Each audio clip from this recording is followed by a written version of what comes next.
स्वागत है जीवित परमेश्वर की जीवित हजूरी में। Hallelujah, congratulations. बैठ जाओ अपने शरीर में, अपनी बाइबल को उठाओ, बोलो सर्वशक्तिमान परमेश्वर, मैं इस वचन से प्यार करता हूं। ये मेरे शुद्ध रहने का आधार, मेरे चंगे रहने का आधार है। आज जो कुछ मैं सुनूंगा मैं फल लेके आऊंगा। मांगो अपने हाथों को उठा के। आज मेरा बिलीव है कि परमेश्वर आपको अपना वर्ड देके यहां से भेजेंगे, क्योंकि मोस्ट इंपॉर्टेंट थिंग, सबसे जरूरी बात जो क्रिश्चियनिटी की है, आज मैं उस बारे में आपसे बात करूं। मोस्ट इंपॉर्टेंट, उससे इंपॉर्टेंट और कुछ नहीं। अपने पड़ोसी को बोलो मोस्ट इंपॉर्टेंट, सबसे जरूरी। आमीन। अगर आप उत्पत्ति से शुरू हो जाओ और प्रकाशित वाक्य तक अगर आप देखो, आपको वही व्यक्ति परमेश्वर के लिए काम करते हुए मिलेंगे जो सेल्फ डेथ में। यीशु मसीह ने कहा, अगर तू अपना क्रूस उठा के मेरे पीछे ना आए तो तू मेरा चेला होने के काबिल नहीं। अब बोलो अपने पड़ोसी को, सबसे जरूरी बात है कि तू अपने आप में मुर्दा हो ताकि परमेश्वर तुझसे काम कर सके। हालेलुया। क्रिश्चियनिटी में अगर आप देखोगे, सबसे ज्यादा काम अगर किसी बंदे ने किया है, वो वही लोग हैं जो अपने आप में मरे हुए हैं। यीशु मसीह ने कहा, अगर तू अपना क्रूस उठा के मेरे पीछे नहीं चलेगा तो तू मेरा चेला होने के काबिल नहीं। अगर कोई मेरा पीछा करना चाहे, अपना क्या उठाए? बोलो अपने पड़ोसी को, क्या उठाए? अपना क्रूस उठाए और क्या करे? मेरे पीछे आए। इब्रानियों की पुस्तक उसका 11 अध्याय, उसकी 25-26, इसलिए कि उससे पाप में थोड़े दिन में सुख भोगने से परमेश्वर के लोगों के साथ दुख भोगना अधिक अच्छा लगा, और उसने मसीह के कारण निंदित होने को मिस्र के भंडार से बड़ा धन समझा, क्योंकि उसकी आंखें फल पाने की ओर लगी थी। इसमें मूसा की बात हो रही। 40 साल वो एक राजकुमार था, बाइबल कहती 40 साल उसने वो देखा जो उसने पहले कभी नहीं देखा।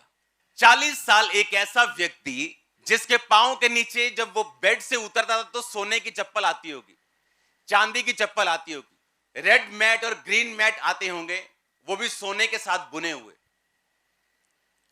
और बाइबल कहती, जब उसे यह मालूम हुआ कि मैं एक इब्रानी हूं और परमेश्वर यहोवा का एक सन हूं, तो लिखा उसने मिस्र के राजकुमार के पद को छोड़ दिया और मसीह के कारण निंदित होने को अपना लिया।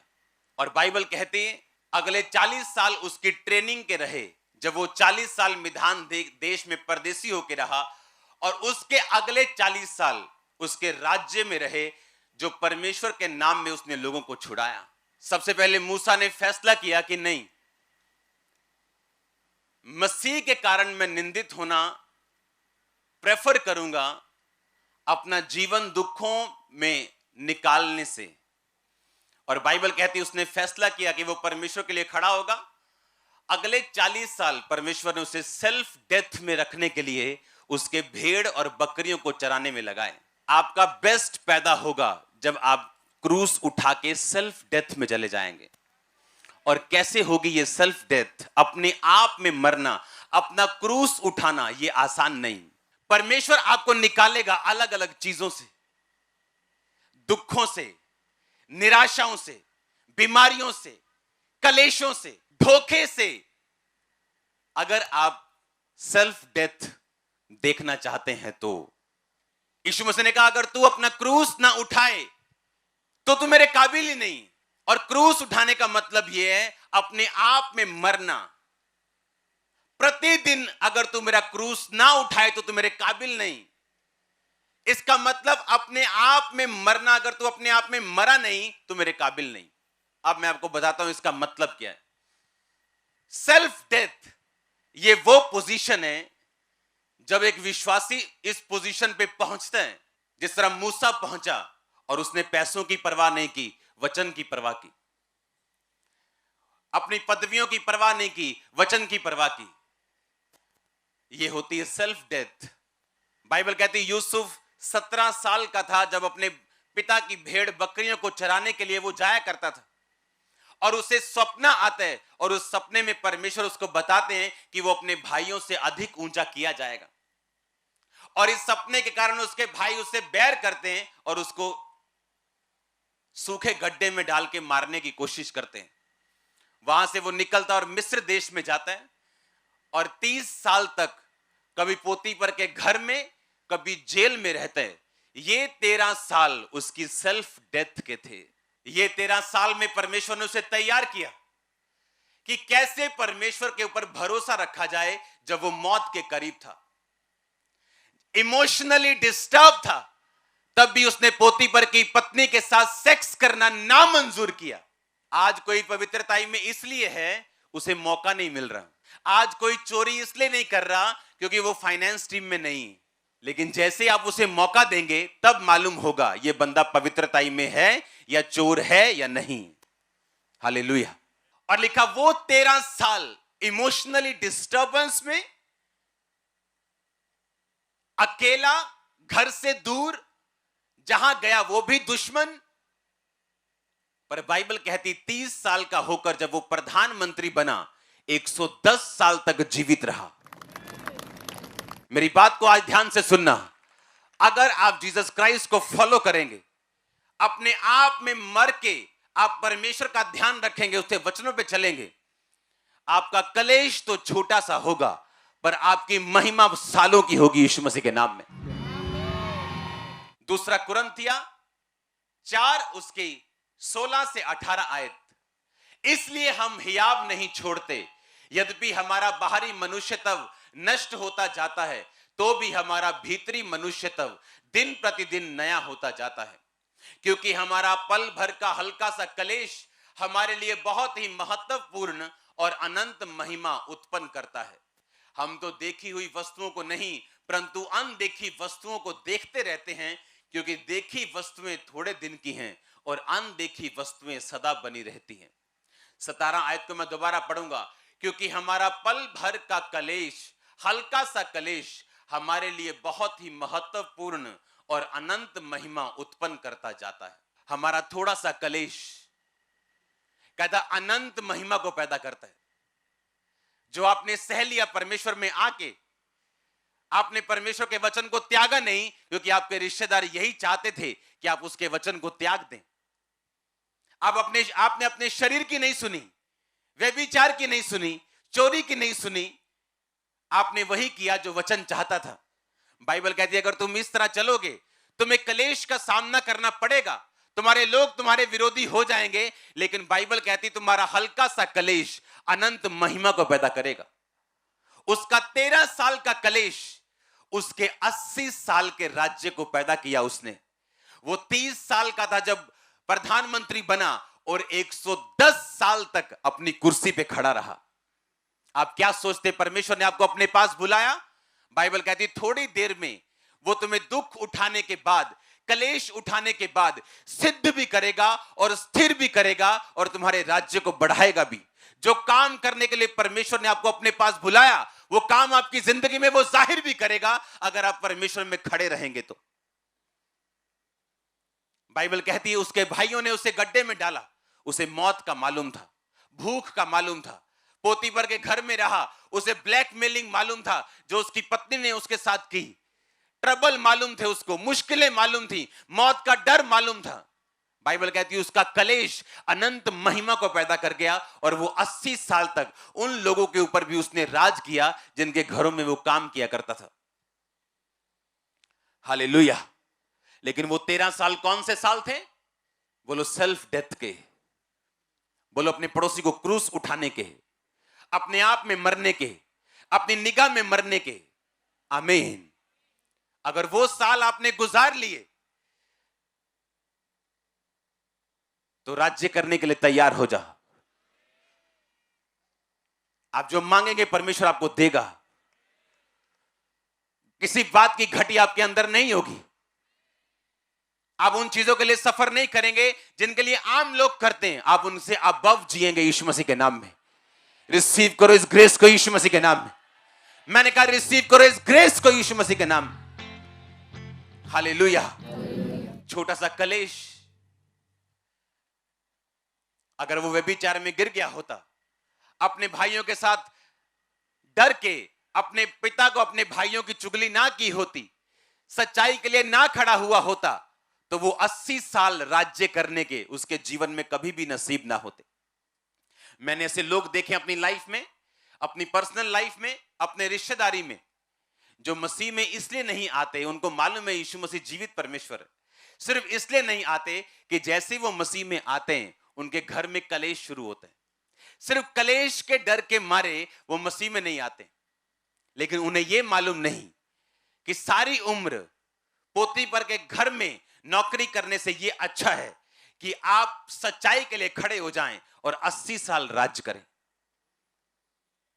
अब आपने देख लो, आपने पाप का गुलाम बनना है, क्योंकि अगर शैतान ने आपको चोरी करने के लिए बोला और आपने की, बाइबल कहती है आप चोरी के गुलाम हैं, व्यभिचार के गुलाम हैं, आप जेलसी के गुलाम हैं, माफ ना करने के गुलाम हैं। और बाइबल कहती जब तक आप गुलाम रहेंगे आप राज्य नहीं कर सकते।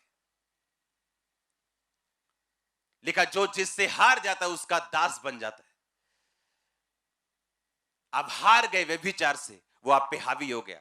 आप हार गए चोरी से, वो आप पे हावी हो गई। आप हार गए पाप से, वो आप पे हावी हो गया। बाइबल कहती आप उसके दास बन गए, और अगर आप पाप के दास हैं आप परमेश्वर के लिए राज्य नहीं कर सकते। जो मोस्ट इंपॉर्टेंट थिंग मैंने क्रिश्चियनिटी में देखी है, जो लोग कामयाब हुए, कामयाब रहे और लाइफ के लास्ट साल तक कामयाब रहे, वो वही लोग हैं जो अपने आप में मर चुके हैं। अगर आप अपने आप में मर चुके हैं, आपको किसी बात की चिंता नहीं होनी चाहिए। कोई आपको आपकी बेइज्जती करे, आप तो मर चुके हैं। कोई आपकी प्रशंसा करे, आप तो मर चुके हैं। कोई आपसे वैर रखे, आप तो मर चुके हैं। एक मरा हुआ बंदा वैर कैसे रखे? अगर आप मर चुके हैं अपने आप में, आप राज्य करने वाले हो बहुत जल्दी। फिर आप देखेंगे जो चीजें आप चाहते हो आपके घर में हो, आपके बच्चे आपके हिसाब से करें, वो होनी शुरू होंगी। आपकी फैमिली आपके हिसाब से करे, वो होनी शुरू होंगी। क्योंकि अगर आप परमेश्वर के साथ खड़े रहेंगे, वो आपको राज्य करने के लिए देगा। आप अपनी लाइफ में, अपने एरिया में, अपने बिजनेस में, अपनी फैमिली में आप किंग होंगे, आप क्वीन होंगे यीशु मसीह के नाम में। आप मेरी बात समझ रहे कि नहीं? जो चीजें परमेश्वर ने आपको देनी है वो इस चीज के साथ जुड़ी हुई। सेल्फ डेथ, बोलो पड़ोसी को, अपने आप के लिए मरना और मसीह के लिए जीना। हालेलुया। इसलिए जब हम बपतिस्मा लेते हैं, हम क्या करते हैं? हम पानी में गाड़े जाते हैं। मतलब हम क्या हो गए? मर गए। वो पानी नहीं होता, वो कब्र होती। पानी में डुबकी मारने का मतलब क्या? मसीह में गाड़े गए, जिस तरह यीशु मसीह गाड़ा गया। और उठने का मतलब जी उठना, जिस तरह यीशु मसीह जी उठा।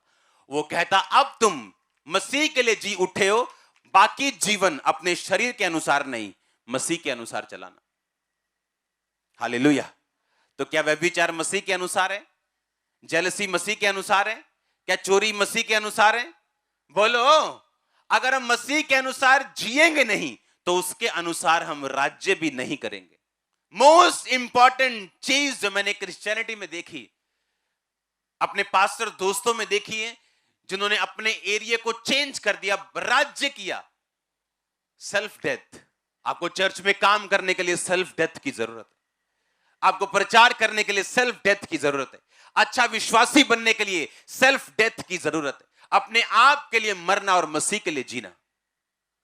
यह शरीर आपका नहीं, किसका है? अगर यह बीमार हो तो किसकी जिम्मेवारी होगी? परमेश्वर की। अगर हम इस तरह से चलेंगे और हीलिंग को कमांड करेंगे, वो भी होगी। डिलीवरेंस को कमांड करेंगे, वो होगी। हम जो मांगेंगे हमें मिलेगा। हालेलुया। अपने पड़ोसी को बोलो सेल्फ डेथ, ऊंची आवाज में बोलो, अपने आप के लिए मरना। इसलिए प्रभु यीशु मसीह ने क्या कहा? उसने कहा अगर तू मेरा अपना क्रूस उठा के मेरे पीछे ना चले तो तू मेरे योग्य नहीं। प्रतिदिन अपना क्रूस उठा के अगर तू मेरे पीछे ना चले तो तू मेरे योग्य नहीं। एवरी डे उसने कहा अपने आप के लिए तू मर चुका है। जो सेल्फ डेथ में नहीं जीते वो पैसा नहीं बो सकते, उनको वो प्यारा लगता है।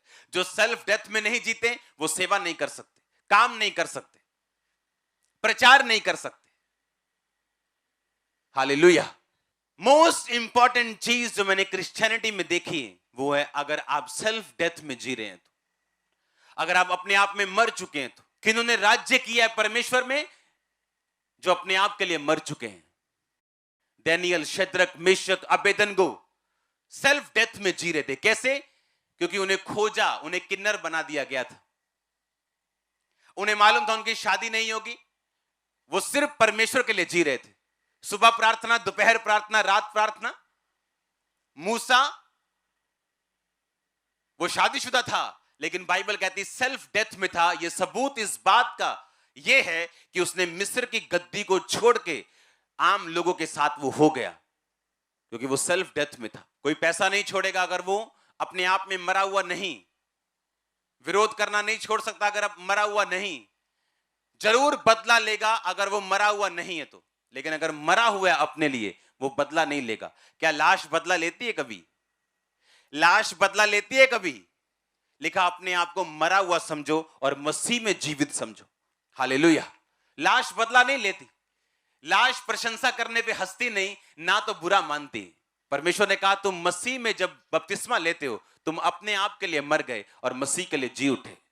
अगर इस तरह से जीवन जियोगे, इस आकाश के नीचे का कोई भी शैतान आपको डिस्टर्ब नहीं कर पाएगा।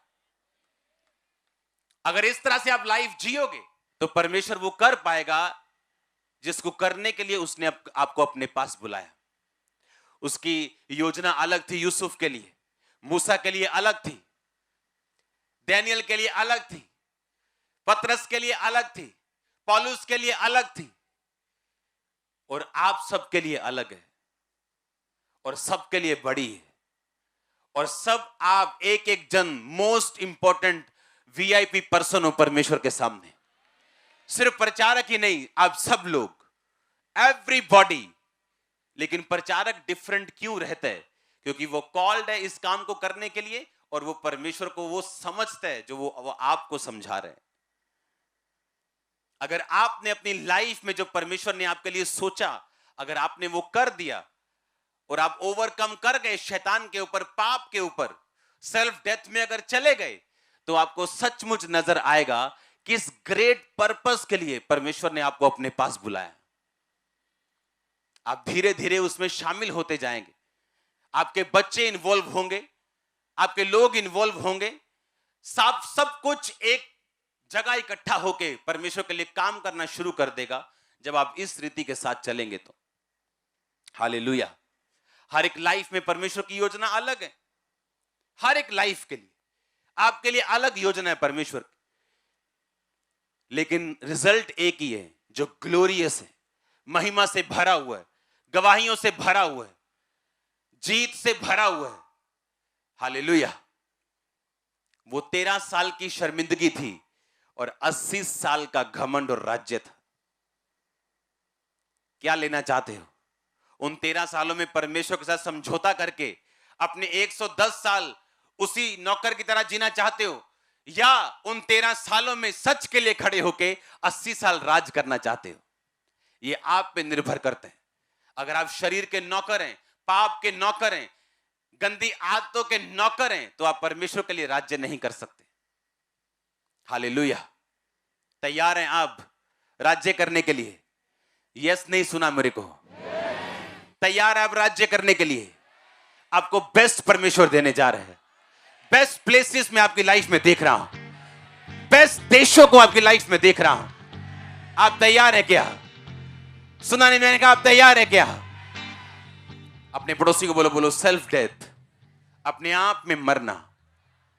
आमीन। अगर आप अपने आप में मर चुके हैं, आप बदला लेंगे क्या? आप लेंगे बदला? आप माफ करेंगे, आप बदला नहीं लेंगे। आप प्रेयर करेंगे, परमेश्वर के साथ रहेंगे, आप डरेंगे नहीं, क्योंकि आप पहले से मर चुके हैं। किन लोगों को शैतान परमेश्वर से दूर ले जाते हैं? बोला देख देख शदाइया देख, तू भी अपने भरावां नाल मिलिया हुंदा, आज तू गड्ढे च नहीं सी होना। हुण तू मिस्र च आ गया, देख शदाइया जे तू भरावां दे नाल हुंदा बना के रखदा तो तू भी उन्हां नाल इंजॉय करदा लाइफ नूं। अब तू नौकर बन गया। अगर तू अपने भाइयों के साथ बना के रखता तो तू यहां मिस्र में ना आता। कितना डिस्टर्ब किया होगा इमोशनली शैतान ने उसको, इमेजिन करके देखो। पर वही जीते हैं जिन्होंने शैतान के सिर के ऊपर पांव रख के आगे बढ़े हैं, जो उसकी बातों को रद्द करके आगे बढ़े, वही जीते हैं। हालेलुया। आपने फैसला करना है। अब आप शैतान के नौकर बनना चाहते हैं, पाप के नौकर बनना चाहते हैं, तो आप परमेश्वर के लिए राज नहीं कर सकते। वो काम परमेश्वर कभी पूरे नहीं कर सकता जो उसने आपकी लाइफ में सोचे हुए हैं, अगर आप पाप के दास हैं, पाप के नौकर हैं, शैतान के नौकर हैं तो। हालेलुया। आपको एक साइड चुननी पड़ेगी। एक साइड आपको हमेशा परमेश्वर की ओर लेके जाने की कोशिश करेगी, और एक तरफ शैतान आपको हमेशा शरीर की बात सुनने के लिए मजबूर करे, और वो फैसला निर्धारित करेगा आप अपनी लाइफ में कहां तक जाएंगे। हालेलुया। जो शांति, जो आनंद आप फील कर रहे होंगे, मैंने कभी महसूस नहीं किया ऐसा अपनी लाइफ। आप जीवित और यहां बैठे हैं, हाँ, और वचनों को अपनी आंखों से आपने कंप्लीट होता देखा कि वो तुझे बहेलिए के जाल से और महामारी से बचाएगा। आमीन। वो तुझे अपने पंखों की आड़ में ले लेगा और तू उसके पैरों के नीचे शरण पाएगा। उसकी सच्चाई तेरे लिए ढाल और झिलम ठहरेगी। तू ना रात के भय से डरेगा, ना उस तीर से जो दिन को उड़ता है, ना उस मरी से जो अंधेरे में फैलती, ना उस महारोग से जो दिन दोपहरी में उजाड़ता है। तेरे निकट 1000 तेरी दाहिनी और 10,000 गिरेंगे, परंतु वह तेरे पास ना आएगा।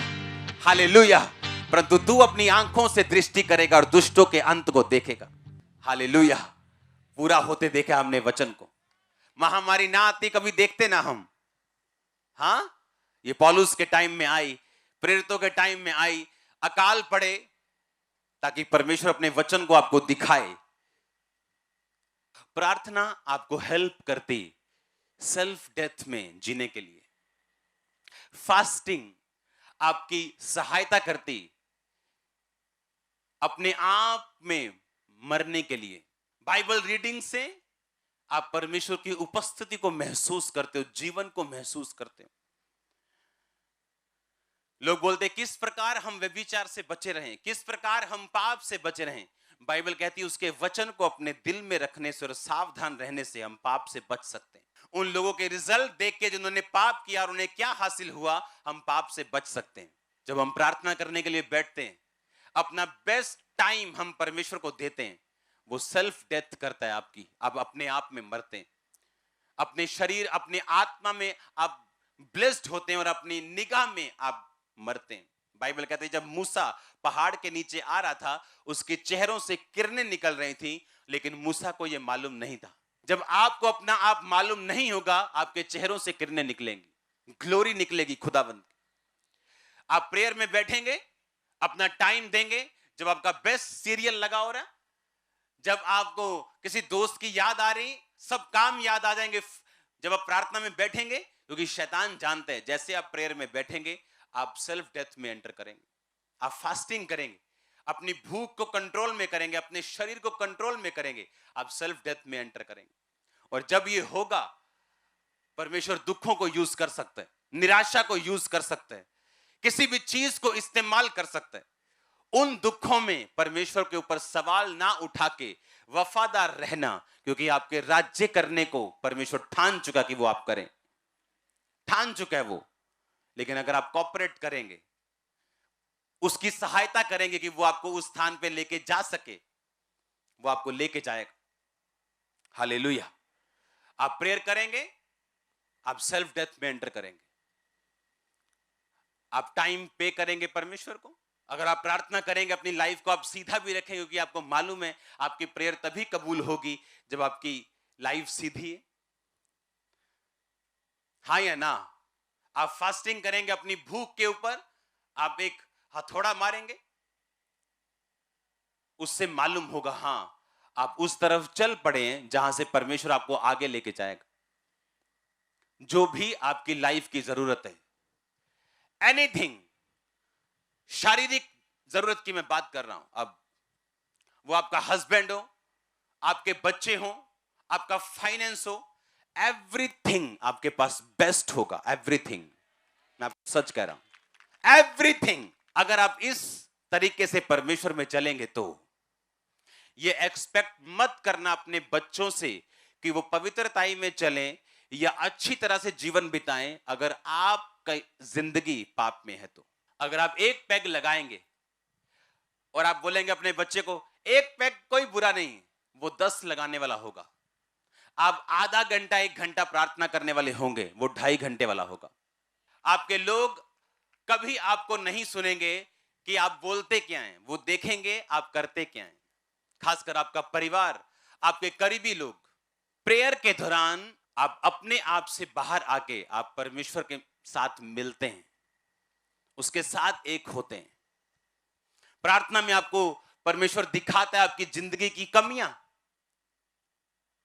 आपने अपने माता पिता की इंसल्ट कर दी और आपको रोग हो गया, आप प्रेयर करेंगे, तेरे कोड़े खाने से मैं चंगा हो चुका हूं, पापा दी लाओ fire prayer, fire fire fire fire, internet पे प्रेयर लगा के कुछ नहीं होगा।